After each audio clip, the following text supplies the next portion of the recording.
Hold on. All right. That was me. I got mommy's phone here. So can you? Oh, bring it to him. Those are glasses. Dickinson here. Dickinson left the glass. Oh, is he on the other side? I don't know. When he comes, You know what? I'll put him on this table so when he come back and just hand it to me.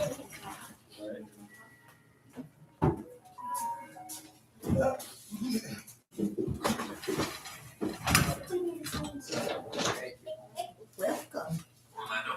All right. All right. Ready? All right. So we finished chapter. We didn't finish chapter 17, but we stopped in chapter 17. So when you're dealing with chapter 17 of the book of Revelation, you're beginning to see the 10 horns, who they are. You're beginning to see this. We already know. Let me not assume. What are the 7 heads? 7 heads. What is the 4 kingdoms? The 4 kingdoms, right? That the whole thing is built on. Right. Now, there's a little bit of a change in chapter 17, and you'll see it. You'll see it. But at this point, when you start to see the bigger picture of the whole thing, when we talk about from Daniel, we go into Revelation, you'll see when there's a change. You'll see when something happens. And it'll be obvious. It's like this, like we were talking about earlier. They don't say, the Bible never says Vatican, it never says Catholic Church. But what it does is it gives you a description. And then you take the description and say, well, who fits that description? So if it tells you children of Yafet, in the common vernacular, we know they talk about white people, right? If they tell you they look like Hamites, you know they look like black people, right? So you got to say, all right, who are these people that look like Hamites that's going into slavery? They have chains on their neck that went into ships. They ain't but one group of people that you could be talking about, right? So that's why you're going to see a description and you'll know. So here in chapter 17, you begin to see what we now know. Have you ever heard of the United Nations? Yes. Okay, so let's talk about that. So let me ask you, what do you think? I mean, just talking about it from a regular person that's looking at it from your TV or newspaper, when you think of the United Nations, what are you thinking? What do you see that as? What is that? The world united. I mean, we're united, right? Right. So the world is united, Right. and so they're making decisions that affect the globe. Right. Okay. Now, have you ever seen like any clips of somebody making a speech at the United Nations? You have. Okay. So many people have made speeches at the United Nations, right? Mostly they're leaders of countries, although sometimes there's other people. Right. But whoever it is, let me ask you this. In the United Nations, who is in charge? Who's running it? Like when you look at it, if you had to guess, who's running the UN? I would think the U.S. Right, it's the United States. Well, first of all, where does it take place? It's in New York. Yeah. And so if you had to, anything that's going on there, like for example, they just recently voted, all the United Nations, to end the sanctions against Cuba. And they voted not to do it, not to end the sanctions. And every country in the UN said, yes, let's end it, except 2 countries. One was the United States and Israel, state of Israel. And so they decided because of them 2 countries, all the other 50 didn't count, we're not going to end the sanctions. So it shows you who got the juice in the United Nations. Okay, it's definitely. Now, I went over when George Bush, the second one, was president, before Barack Obama became president. George Bush the second was president. It was 2008. The Pope came to the White House for his birthday. Right. So when the Pope came to the White House, George Bush was there with his wife, Laura. Yeah. And Laura had this black veil over her face. They met the Pope in the tarmac. They had a red carpet out. They walked out there. And so he came to the White House and they had his birthday cake. Then he went and spoke at RFK Stadium. So when he went to the White House now, he's coming as the head of his state. Because the head of the Vatican's a country. Right. So he's coming to the White House on a political mission. So he met with George Bush and them, had his little cake. But then he goes and has a mass at RFK Stadium. So now he comes as a politician, but then he's now coming as a religious figure. And then he left RFK Stadium and went to the UN. And he spoke there. So now he's back to the politics. But then after he left the UN, he went to Yankee Stadium and he had a big massive Yankee stand. So what you saw there, you saw one person that represented a world government and a world church. Now, how many people do you think on the planet can do that? Is there anybody? Like, nobody could do it. They could be the head of his country, and he could represent, like, let's be conservative. There's at least 100 million Catholics in the world. There's probably closer to 1 billion. But I'm saying he could represent at least 100 million people on a religious basis, and he represents a nation on a political basis. So that he gets envoys sent to him. He could talk to a president this morning, and he can have a religious service the afternoon. There's nobody else that could do that. And most people don't even see it that way because they're not reading what we're reading. But we understand that is significant. You cannot. It's like in Israel, there was never a priest that was the king and the prophet. So Samuel was a priest, but he was a priest and a prophet. David was a king, and he was a king, but you never saw a king be a priest. Okay, that's separated. Even in the Bible, that's separated. So the religious part and the political part were separated. Now, David had to answer to the Levites, right? And he honored them when they were doing services and stuff. But David never lit an incense, never did it there, but never did none of that. And Samuel was a judge, but he was never a king. They came to Samuel and said, "Get us a king." And so he had to help them get a king, but he himself wasn't going to be the king. So this is the first time in world history that you have one man that's the most powerful political person on the planet and the most powerful religious person on the planet. Now, we understand this is called the United Nations. So that means the earth is united. What did we read this morning? What does the dragon do to the earth? What he do? He deceiveth the whole world. So that means the United Nations is what? There you go. United Nations deceived. Now, you get a little bit of history of the United Nations. You all ever read the history of the United Nations? Like, how did it come into existence? When it first started, there was this president named Woodrow Wilson. This is back in the early 20th century. He's the president that ran the Klan movie at the White House. Wow. It was called Birth of a Nation, and it was about the Klan. And he ran it in the White House. He's the one that enforced Jim Crow as president. He wanted to do what was called the League of Nations. And so he started it, but then it fell apart after World War I and then World War II. After World War II, they redid it and they called it the United Nations. And it was the United Nations that made an agreement that the Europeans should hit this land called Palestine. So the Bible shows us the Israelite people are going to take over the kingdom, right? And remember what they asked the Messiah in Acts? He said, "Will thou at this time restore the kingdom to Israel?" So they were looking for the Messiah to restore a kingdom. So I guess the Messiah is the UN. No, right? What I'm saying, but that's what they did. They voted and they said, "Well, we're going to give Palestine to these Europeans." And that's how, so they said, if they're telling me they're waiting for the Messiah, they ain't waiting no more because the UN's the Messiah. Because that's how they got it. Otherwise, they wouldn't get it. Okay. So now in the book of Revelation, chapter 17, you see all this develop. And this, when we're looking at this, let's take a look at that. We stop, I think, at verse 5. Yeah, we stop with the name on the forehead. Now, a name in the forehead. We talked about this. Now, in Ezekiel, the Most High's people get a mark in their forehead. Right. A mark that only the Creator and the angels could see. Right. People couldn't see it. Then in the 144,000, they're getting a name in their forehead. Right. Why do you think the Most High chooses the forehead part of the body to put his mark? What's that? That's right. It's your brain that's there, right? So we always talk about like stuff that's in our hearts, right? But it's not here. It's here. It's in the heart of the brain. Okay. So when you have a mark or something in your forehead, this is who you are. This is you. This is the center of you. Now, there's also a mark of the beast.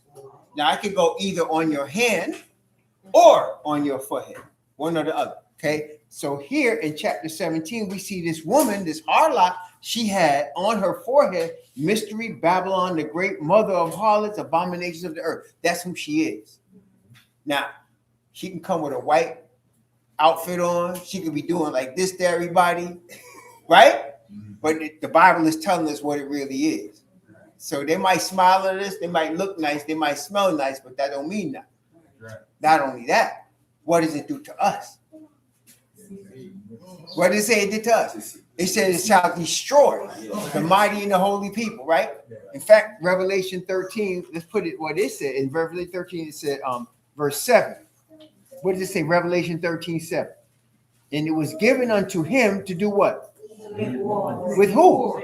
With the saints, and to do what? Overcome them. So when you're looking at this man that's smiling, it's his people and his religion that's oppressing us.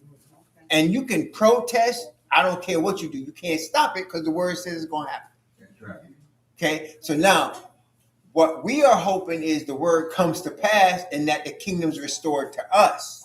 But it's not going to look like that because the whole earth is wandering after the beast, which is when it says the whole earth, you got the United Nations. Now, within the United Nations, there's this group called the G10. You all heard of that? There's a G20, but the most powerful group is the G10. Now, who makes up the... Now, how many horns was there? 10.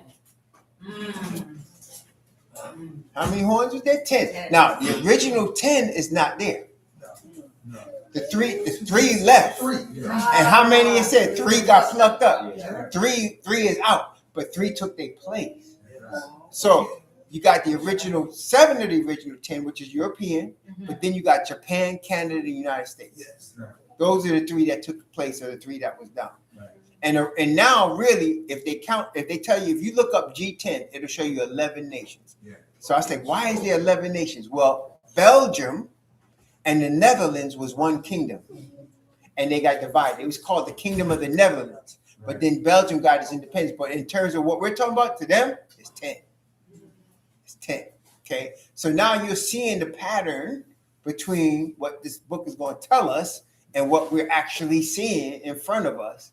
And you'll see what they're going to do. So now that we see that this woman is like, verse 6, and I saw the woman drunken with the blood of the saints and with the blood of the martyrs of Yahushua. And when I saw her, I wondered with great admiration. So she was impressive. She was impressive. Now, let's be honest, though. My wife and I went to Minneapolis. Remember we went to that cathedral? Was it impressive? Very. You go into them places, man, them big giant Catholic church, or you go to St. Patrick's, it's impressive, man. And they got them giant organs. They could go, man. That's what I'm saying. It's impressive. And that's what he was impressed by the whore. He was impressed. And then the angel said, and the angel said to me, wherefore didst thou marvel? I will tell thee the mystery of the woman and of the beast that carrieth her, which hath the 7 heads and the 10 horns. Now, what is a beast in Bible prophecy? That's right, it's a kingdom. A beast in chapter 7 of Daniel tells you these beasts represent kingdoms. So these are kingdoms. Now, in the Bible, there's no such thing as socialism or communism. It's just a king and a kingdom. Okay, that's how they look at it. So the Bible doesn't ever look at a democratic society versus a communist society. It's just a king and a kingdom. So now the United States will be a kingdom, just like Russia's a kingdom, just like the G10's a kingdom. And they're all kingdoms. Okay, now verse 8.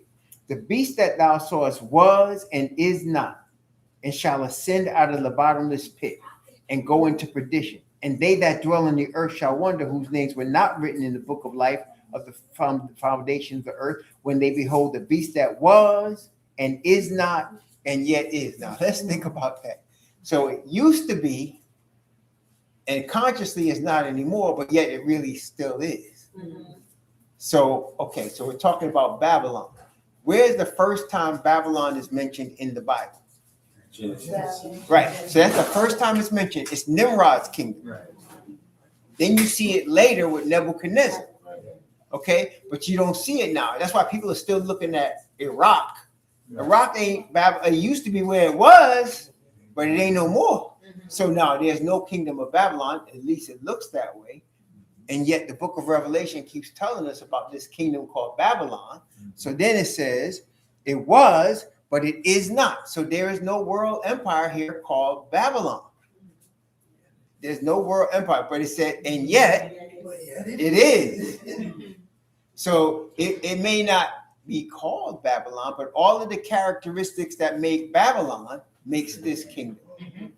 Okay, so you're going to see that. So in Babylon, Nebuchadnezzar had people going to worship a golden statue. Here he is, the head of his state, and he's leading everybody that's of anybody in his kingdom to worship. So now we can see, and this is what makes the difference for us. What the government is doesn't matter. And the reason it doesn't matter to you and me is if we're serving the creator, that's our government. Does that make sense? So we're serving the creator. He's above all. That's what got the Messiah killed, because he said, my father's above all these governments. He's going to give us another kingdom. And they said, oh, you thinking you got another king? Oh, so we're going to kill you. That's treason. Right. Okay. We understand that the Father, now look, the Father is king of the universe, and he's making Messiah king of the earth. Right. So in our common language, when you have a king and subjects, it's called a monarchy. Is that correct? Yeah. So it's called a monarch. A monarch is a king. And so a king is that over a certain geographic area. So you got to be a king over something. And in order for you to be a king and have land, you must have people that's making up your kingdom. So when we say the Father is the ultimate king, he's the monarch over the whole planet, and we are his subjects. In fact, anybody on the planet is really supposed to be serving him because it's his. And he has given the kingdom to the Messiah. Okay, so now it says it was, and it is not, and yet is. So what you had, it's supposedly supposed to be a separation of church and state, but there really isn't. Does that make sense? Yeah. So that now you're looking at the White House and the president's supposed to be a Christian. Is that right? Yeah. Even though he said, I ain't no Christian, he got all these white people putting their hands on him. And some animals called coons putting their hands on him. Right? And blessing him. He's anointed and all that. But they trying to make this presidency into a religious power, just like the Vatican is a presidency in a religious power. Same thing. And just like the Pope can show up at the UN and speak anytime he wants, so can the president. Okay? So they got that power. So now it doesn't exist. It used to exist, but it does exist. It really is. Okay. Did I miss anything? No, I think that's it. Okay. Verse 9. And here is the mind which hath wisdom. The 7 heads are the 7 mountains on which the woman sits. So people say, I've heard people say that the Vatican sits on a hill of 7 mountains. And maybe that's true. I don't know. I've never been there. But this is not talking about no literal hill. Nope. Okay. A mountain, remember when we talked about earlier when there was a country called Babylon, right. And he said, I'm going to turn it into a burnt mountain. Mm-hmm. So in other words, it was powerful because the mountains represent the height and power. We're talking about the mountains of the house of Israel, right? Okay, so this is 7 points of power that carries the woman. So there's 7 nations, or there's 7 points of power. Now, we're talking about the 7 heads. Those are the same points of power. That's the woman. That's the 7 mountains. Everybody got that? Yeah. So it's the same points of power. It's a Babylon, Media, Persia, Greece, and Rome. So that's one system, and all of those principles make the current system. And what they have in common is they have forced out the Israelites. And they persecute the Israelites. So just remember now, it ain't about your color. It ain't about how smart or dumb you are, or what they try to make you seem lazy or whatever. Since we start working for free, I guess we lazy. But it ain't about that though. It's about who you represent. The world will not see it, but because we read in the Bible, we see it, and that's the most important part. It doesn't matter what they think or what they see. We see it. As long as we understand and have that wisdom, we are ahead of the game. Okay. All right. 7 kings. And now, here's 7 mountains on which the woman sits. Verse 10. And there are 7 kings. Now, what are you going to say? Watch. 7 kings 5 are fallen, one is, and the other is not yet come. And when he cometh, he must continue a short space. So there are 7 kings. Now, these ain't the same ones because 5 have fallen. One is, and the other hasn't come yet. And when he comes, it's going to be a short space. So there's another principal power coming that must continue for a short space. Now, it's got to be a young country. It's got to happen after the Vatican. So there's a young country that came up after the Vatican that's worldwide in power and combines religion. Oh, Only one. look at that. So it looks like a lamb, but it speaks like a dragon. So it tells you. So it's a short space, which is what we getting ready to go into this. What is it, 250 years? That's what they get ready to go into. So from 1776 to now is 250 years. They get ready to celebrate their independence. I say theirs. We still ain't got ours, but that's okay. Okay, that's the weird thing about it. We still trying to prove we're citizens when we don't have no independence. And when they say they got theirs, we was in chains. So we can't celebrate like them, right? Even Juneteenth. What is Juneteenth? The day we found out. That's the day they found out that we was no longer supposed to be slaves. But we still wasn't free. Isn't that so? Okay. So verse 11. And the beast that was and is not, even he is the 8th and is of the 7 and goeth into perdition. So the beast itself that the woman is riding is a system of itself. It has these 7 heads. It has these horns, but itself is a system. So it's all one system. Just like we saw, the statue was one. The beast that we saw in Revelation 13 is one beast. And then all of this together makes up a system, which includes the one that's... See, remember now, when John got this, it was the 1st century AD, which is about 1900 years ago. So 1900 years ago, he's being told there's a beast that was and is not and yet is. And then there's another one that's coming. So the United States was going to come in 1776, 16 centuries later, after what John was shown. That's why I said when he cometh, he must continue a short space. And this is the amazing thing about Bible prophecy. Zechariah is telling us of 4 powers that kick us off the land. And we didn't even, like Rome didn't even exist yet. But it's telling us that's going to kick us off the land. So this here is telling us about a United States kingdom that's going to come and be part of the world empire. Okay.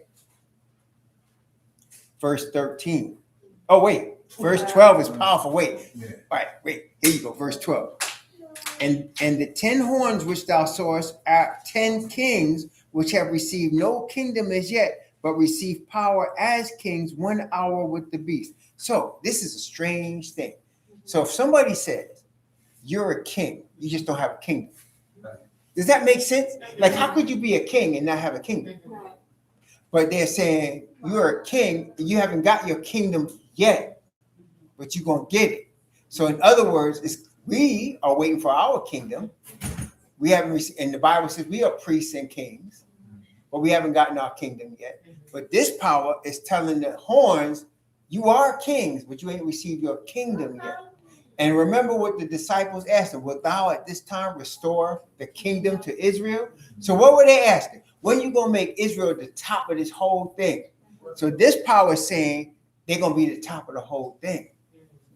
See, we are looking at it as poor people below. So to us, they all are the top. But when they're at that level, there's only a few people. And they're saying, once we control the whole thing, we got it. Now that means they have to control everything, the money, the religion, the politics, the entertainment, everything.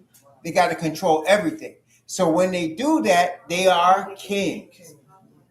Okay. Now, what's stopping them from doing it? They're not 100% on the same page.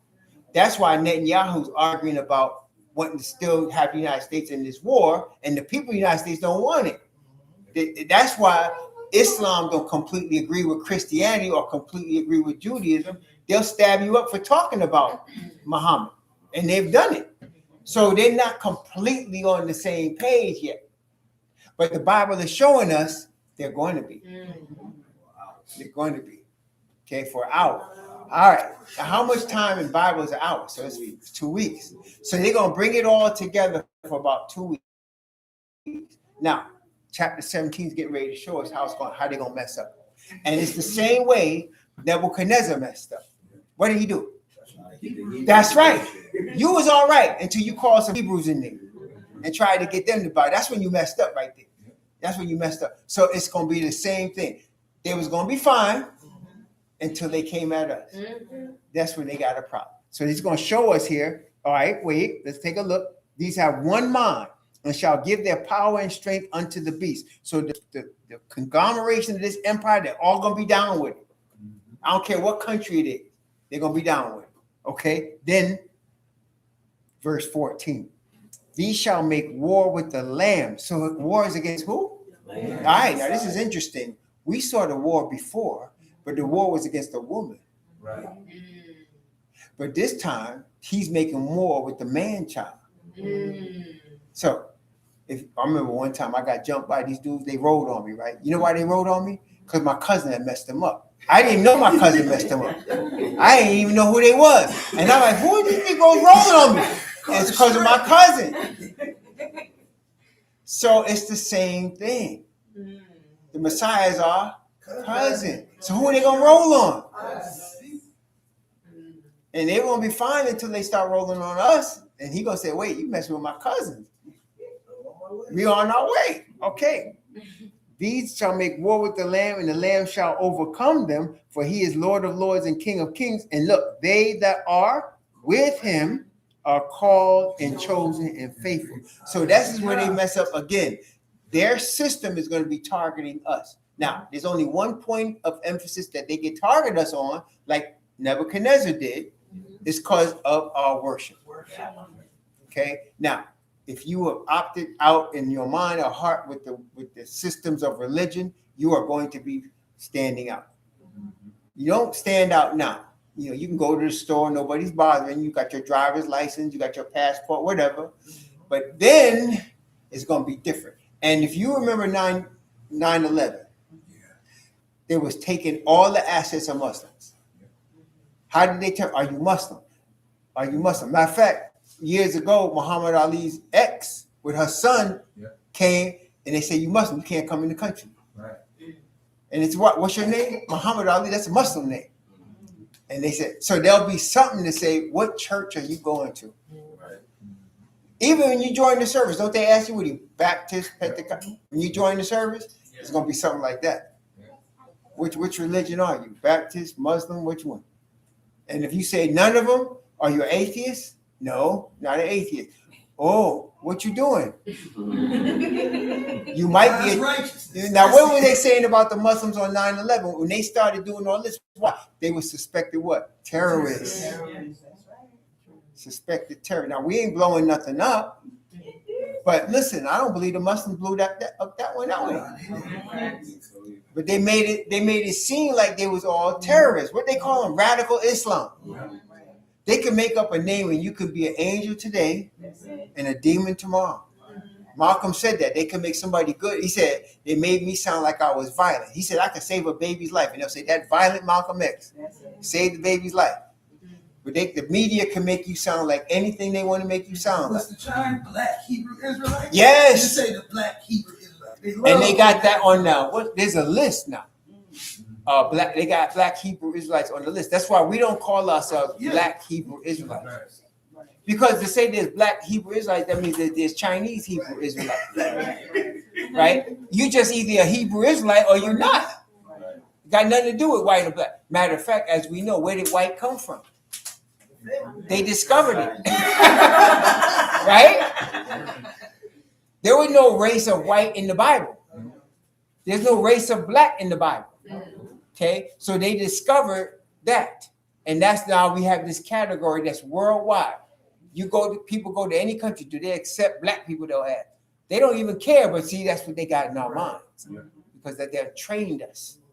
Well, now color is an issue because they made it an issue when they discovered it, right? So that's where we at. So they're gonna be looking at us out the side of their face. They already do that when they say what church you go to. You say I don't partake. They're gonna look at you crazy. But now it's on the DL. It's gonna be on the front page. So okay, it's gonna be on the front page. Especially you're already seeing hurricanes, earthquakes, floods. We're already seeing them get stronger. You're already seeing it get hotter. After a while, it's going to be not a far-fetched idea for them to say, God is telling us it's you guys. It's y'all. He has shown me it's you. And then all of a sudden it's going to be really on. But we've already seen that that's coming, so we shouldn't be surprised at that. Okay, so it says, and he, in verse 15, and he said unto me, the waters which thou sawest where the horse sitteth are peoples and multitudes and nations and tongues. And we know that the Bible shows us that's the Gentiles. That's the Gentile world. So at the end of the day, it's going to be a small group, a remnant group of the woman, and there's going to be a large group of the children of the harlot. They're always going to be in the majority. So don't worry about. Understand you're going to be in a vast minority. Like how many people do you know that have read your Bible? Like, I mean, read it. If I tell somebody you read the Bible, I read it every day. When did you start at Genesis and finish? Oh, nobody does that. No. Very few people do, though. But see, that's the thing. You will have an advantage because you have read it. They're telling you what their reverend told you, or what their pastor told, what their priest told, or what their imam told them. They're not saying what they read out the word. So that's going to get worse. We're already seeing that ahead of time. Okay. Verse 16. And the 10 horn which thou sawest upon the beast, these shall hate the whore, and shall make her desolate and naked, and shall eat her flesh, and shall burn her with fire. So there's going to come a time when they're going to turn on each other. Have you ever seen that in the Bible? Yeah. There was a time in, I think it's 2 Chronicles 20:20, where they were coming at Israel and they end up fighting each other. Yeah. And Israel, all they had to do was sing. And then all of a sudden they was killing each other and they just took the spoil. Well, this is going to happen again. When they realize their cause is lost, they're going to start to attack each other. And really and truly, if you ever listen to worldlings talk, they hate each other. They're only united in their hatred of us. But when they are by themselves, they hate each other. My father told me that because my father looked white. He said, never trust them. You should hear what they say when it's just them. Right. And he said, never trust them. Because he know what they were talking about around their dinner tables because they didn't know he was black.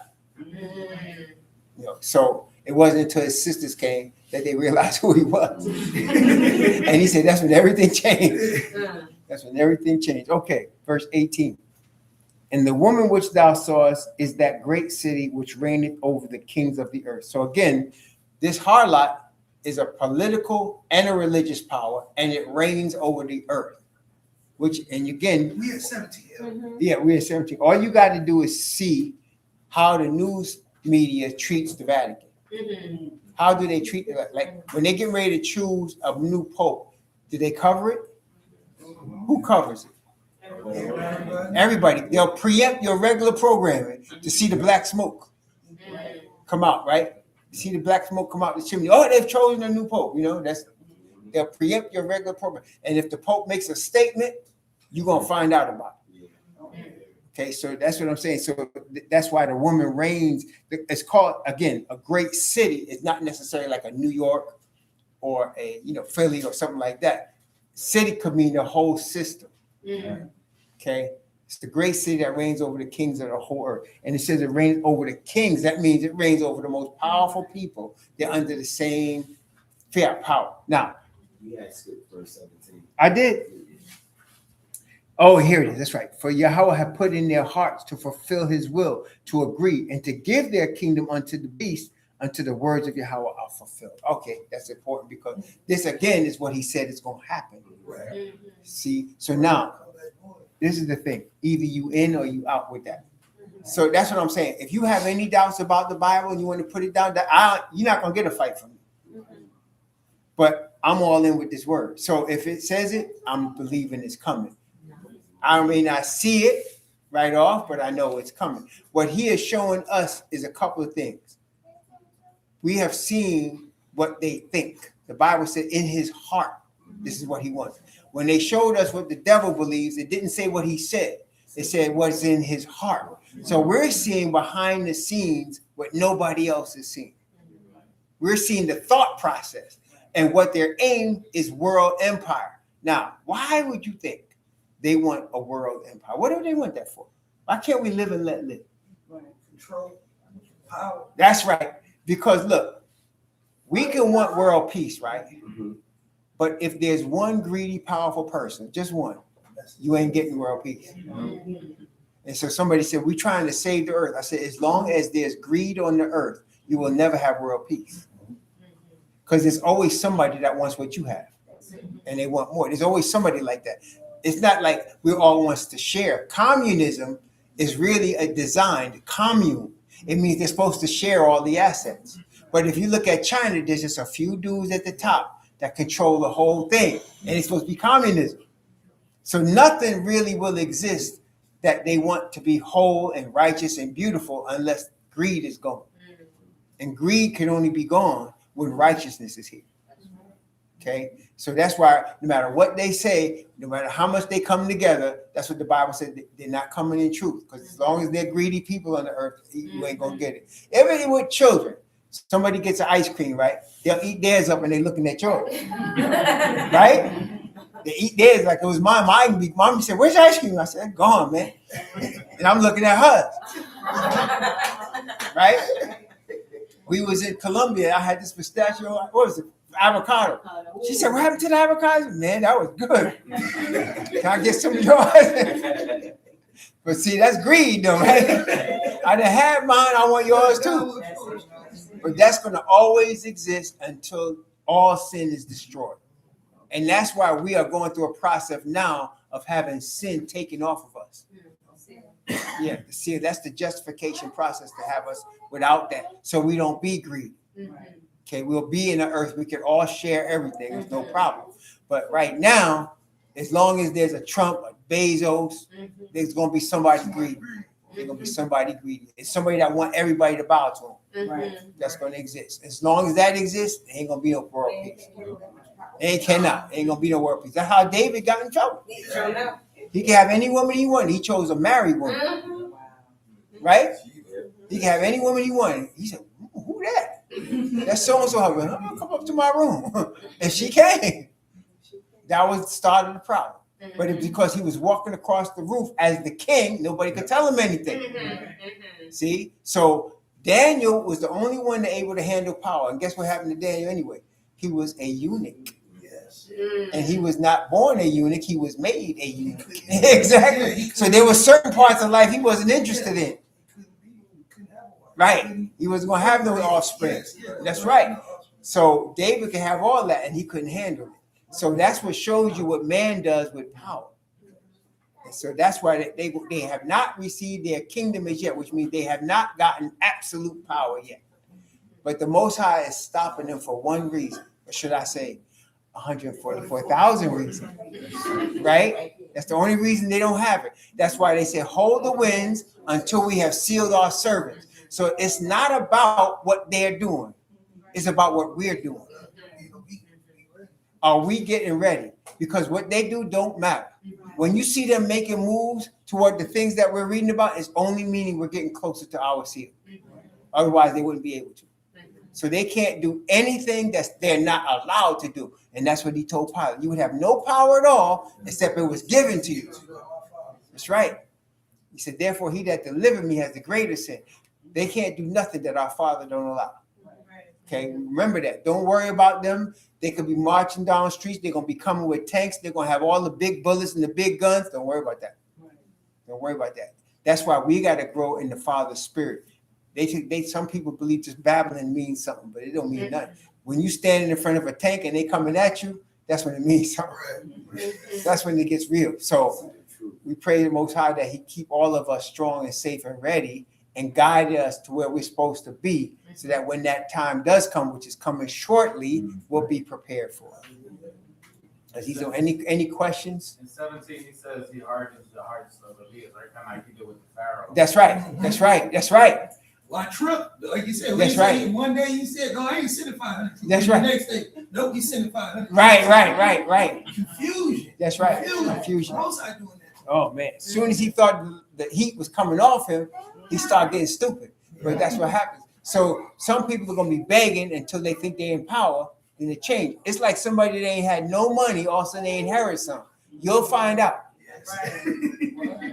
See, you'll find out because they'll be buying stuff up, right? You'll know who it is. But it's like these NBA players, they coming from the projects, and all of a sudden they driving Escalades, right? And they got drip, right? But they didn't have nothing the day before. Then all of a sudden everything come up, and they got a whole bunch of new friends. When they go broke, you don't see them friends no more. You know, that's the way it is, man. That's the way it is. So we'll see all of these things, and we know that the powers that be will not be able to handle the power they accumulate, that the devil gives them. And we also know that's going to cause their downfall when they come at us. So as long as we understand that, we just got to make sure we're in the right spot. Okay, we got to be in the right place. And the Most High will guide us to that. Praise the Most High. Well, we finished, Jillian. What other stuff? We finished. We gotta do chapter. 18 is pretty deep. No, right. 18 is powerful, man. Crack it open. All right. Y'all lucky my daughters. All right, let's crack it open a little bit so we got some time. So now, all right, so what have we seen? So we saw the beginning of 12. After we finished the series of sevens, we went to chapter 12, and the woman was introduced to us.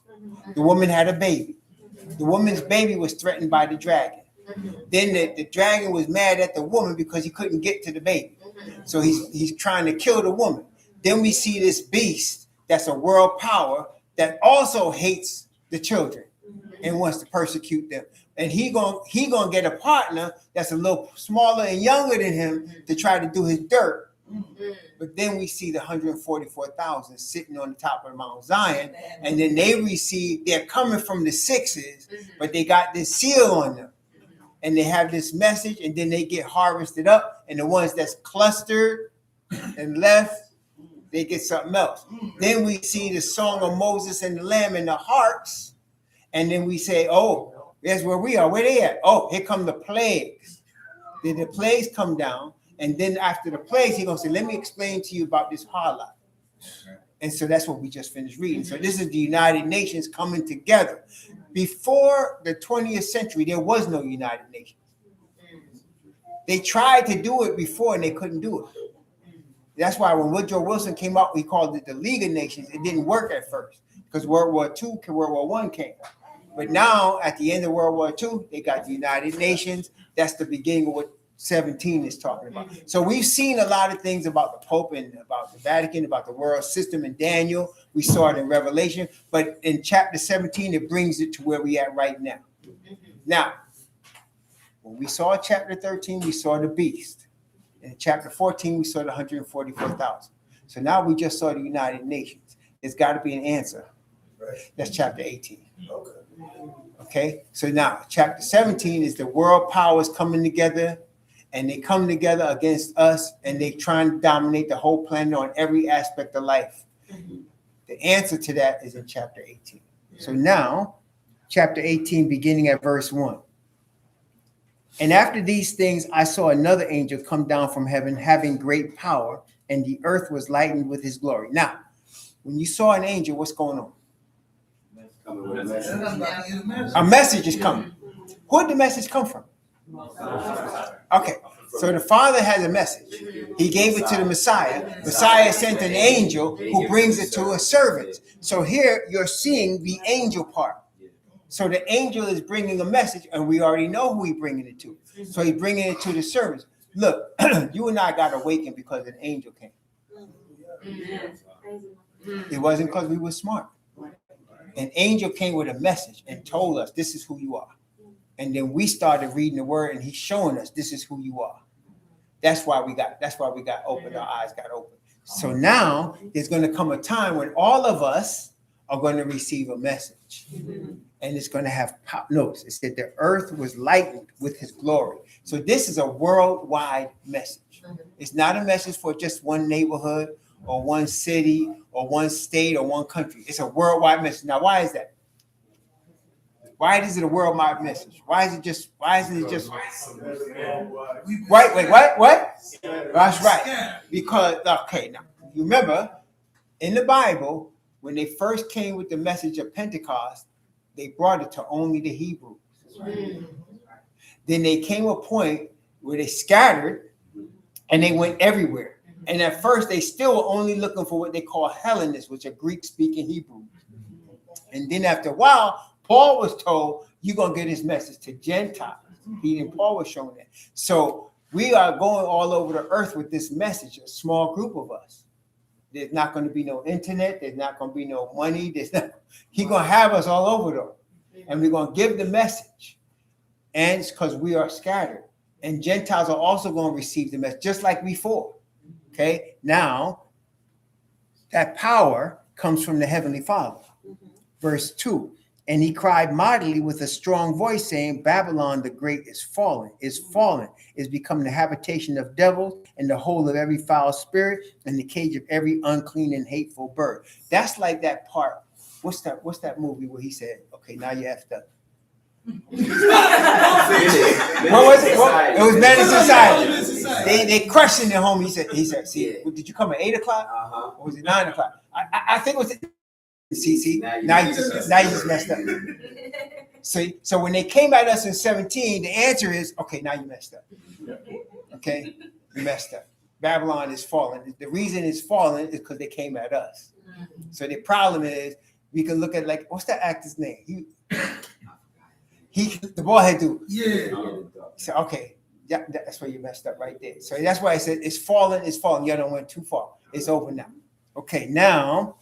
Habitation of devils in the hole of every foul spirit and a cage of every unclean and hateful bird. Verse 3, for all nations have drunk of the wine of the wrath of her fornication. This is where they messed up. This is where they get total power.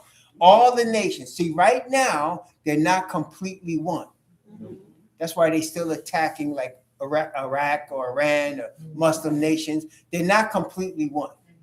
But there's going to come a time when they are. Now, it's set up like this. Check this out. In Jerusalem, we know that there's Ashkenazis there. Are they Christians there? Are they Muslims there? But they're not all together. So there's going to come a time when they're going to come all together. And it's going to be led by the Pope. And he's going to bless it and they're going to come together. We know that's coming. So with that coming, that's going to be the culmination of what they've been waiting for. And it's going to happen there. Because, of course, the devil's going to use his fake people to try to act like they're the real ones. So that's going to come there. Okay. Now, we are giving a warning. That's the power we're giving. See, the first disciples gave the message of the gospel. They was telling people about this Hebrew Messiah. Our message is not to tell them about him. Our message is a warning message. Notice the warning, chapter 4.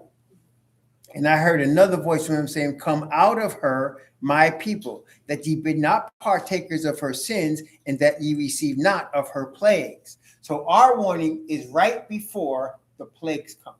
Our warning is right before we're taken to the sea of glass. It's the last warning before we are taken. Once we're taken, it's too late. I mean, aside from what brother was asking today about can anybody else be saved, I don't know. But it doesn't look good. Right? It's not looking good for that team. So at that point, we're getting ready to be taken. But right before we are, we're given this power to pass this message to everybody. Don't be a part of this. This house is getting ready to crumble. This house is going to fall. Y'all messing up. And this is your last warning. Right? This is your last warning. And they're going to be scared. Why? Not because we're big and strong, not because we got guns. It's because of the power of the Spirit. Okay? When the Messiah spoke, people were moved. They sent people to arrest him and they came back without him. Remember what they said? We can't arrest that brother. He said, never a man spake like this man. He talk crazy. And he said, never a man spake like this man. They said, why didn't you bring him? Never a man spake like this man. So that's the power that will be on us. And that will cause the people to be concerned.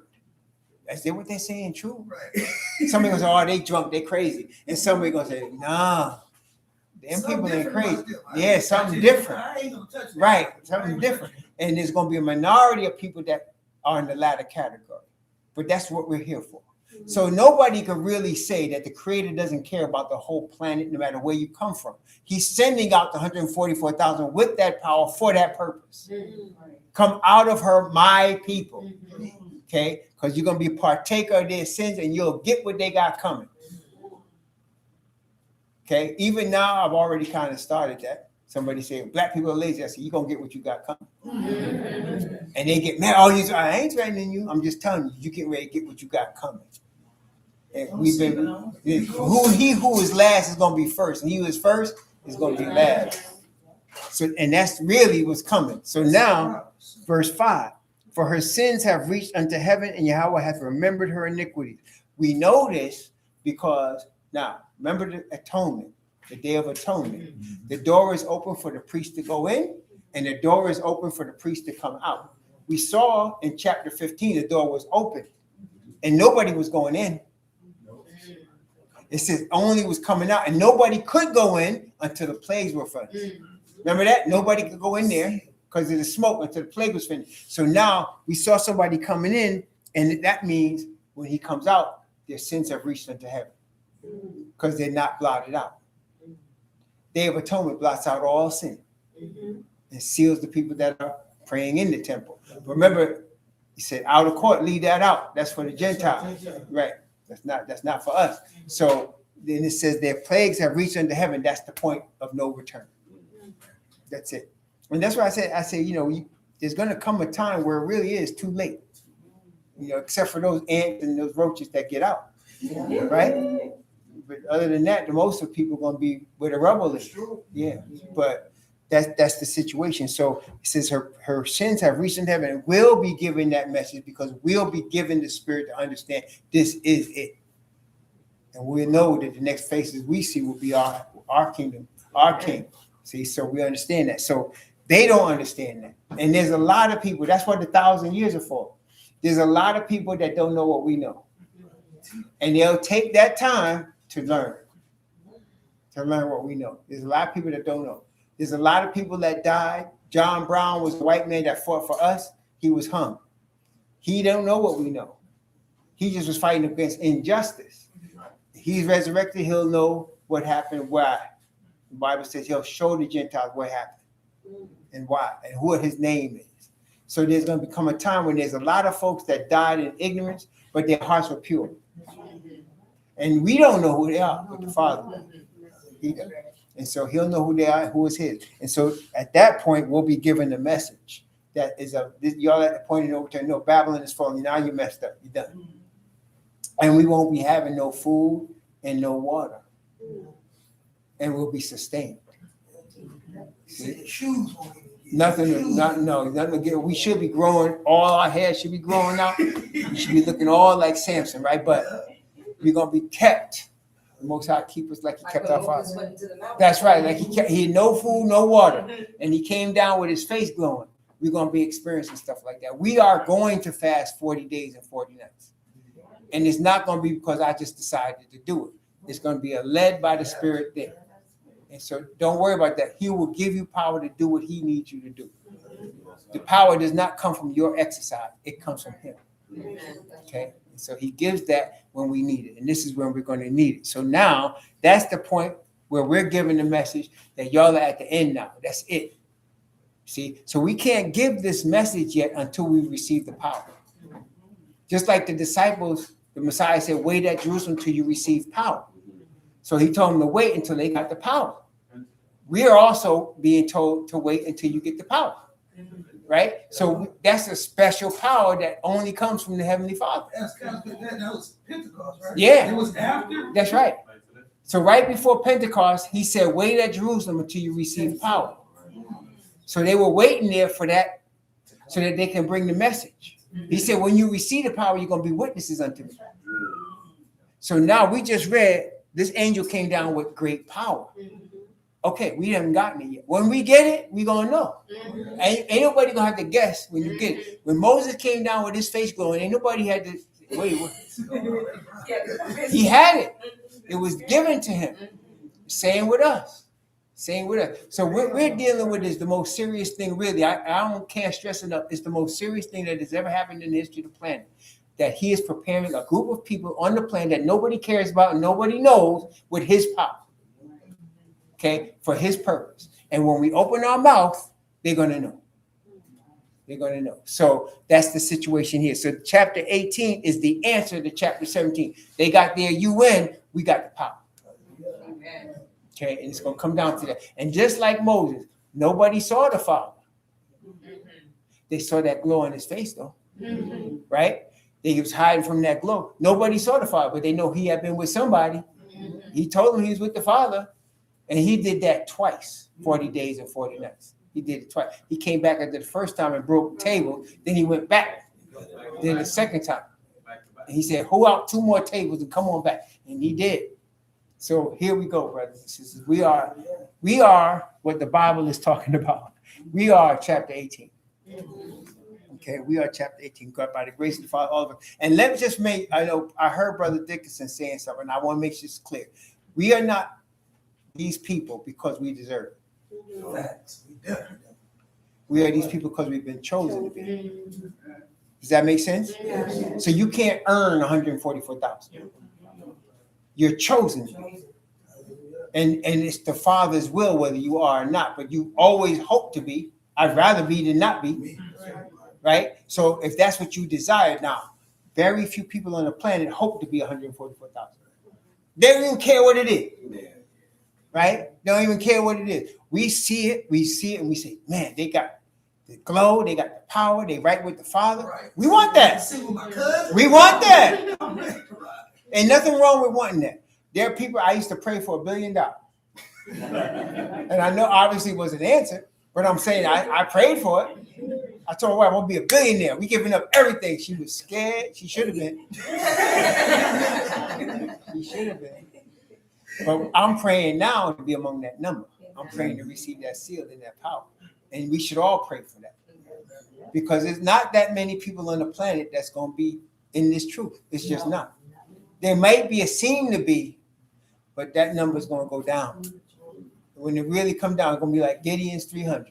You know? I want the ones lapping up like dogs. Yeah, see? That's what I'm saying. Not the ones that are sitting there drinking and saying, all right, we got time. Yeah. Ones that's ready. Huh? That's right. That's right. That's what it says, Ezekiel. I'm going to purge the rebels from among you. He used the trials to do that. So that's where we are right now. We're all going to get tested. Our faith is going to get tested. Our conviction is going to get tested. And at the end, if we pass the test, that's just the test of faith. And what does he say? He that endures to the end. He that overcometh. That's the test, man. So be ready, y'all. Just keep praying for ACL, but keep all of us going through it. So just keep praying for it. Keep praying for it. Praise the Most High. All right. Are we good now? I think that was enough, folks. All right. We'll come back to chapter 18. So may the Most High bless. Wait, where's he at? George. Oh, okay. That's my fault. Okay. May the Most High bless you and keep you. May he cause his face to shine upon you and be gracious unto you. And may he lift up his countenance upon you and give you peace. Shalom. Shalom.